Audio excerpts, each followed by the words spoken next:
In any crowded city park, thousands of micro-decisions happen every single second. Here's one. A finished drink. The can hits the grass. It's barely a foot away from a half-empty trash bin, and the person doesn't even break his stride. Stop right there. Let's freeze the frame before the can even settles. This typographic layout displays a massive daily metric. Urban public spaces accumulate over 2,000 metric tons of loose litter every day. To put that in perspective, that's the weight of 4 fully loaded commercial airplanes, scattered piece by single piece across our shared sidewalks and grass. While it's easy to blame a lack of trash bins, the data suggests a different culprit, a specific psychological disconnect that happens when we enter a crowd. Look at the people standing just feet away from the dropped can. Nobody reacts because, to them, the problem doesn't exist yet. This is a classic demonstration of the bystander effect, a sociological phenomenon where the presence of others actually discourages an individual from intervening. This map visualizes the math of a crowd.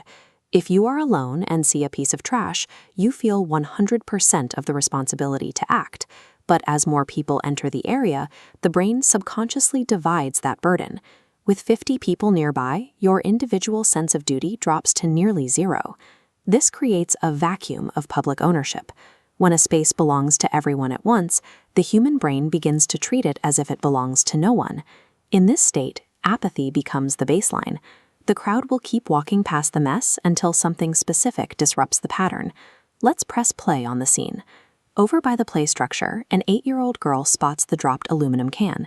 She leaves her play area, walks over, picks the can up, and drops it right into the nearby recycling bin. Freeze the footage again. Notice the change in the atmosphere. By acting, she has initiated a normative disruption, a moment that forces the crowd to reevaluate their current behavior. The teenager and the observers had a silent agreement that the litter was invisible. Her physical action sends out a signal, intercepting and breaking that consensus by proving the mess is both visible and fixable. Signs and fines attempt to enforce behavior from the top down, but a physical contradiction like this challenges the crowd's unspoken rules from the inside out. Watch the teenager's reaction in slow motion. He stops. He turns. As their eyes lock, his previous indifference completely vanishes. This moment of eye contact triggers positive behavioral contagion, a chain reaction where one person's good choice becomes the new model for others. It starts in the brain. Witnessing a pro-social act makes mirror neurons immediately fire, processing her action as if you performed it. This activation forces a reset of the teen's passive state. Instead of blending into the crowd, he feels acute self-awareness and accountability.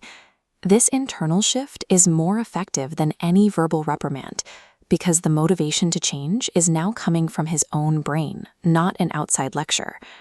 Back in real time, the teenager stops and gives a slight, respectful nod. He's quietly acknowledging the lesson. He doesn't just walk away. He steps back and picks up a piece of trash he didn't even drop. Now, look at what happens to the people nearby. A nearby woman sees the teenager act and grabs a stray receipt. A father prompts his son to check their table. By seeing others take ownership, the crowd's permission to ignore the mess is withdrawn. As this mirroring spreads from person to person, the park begins to stay clean through spontaneous collective action rather than external pressure. The physical space hasn't changed, but the way the people within it perceive their responsibility has.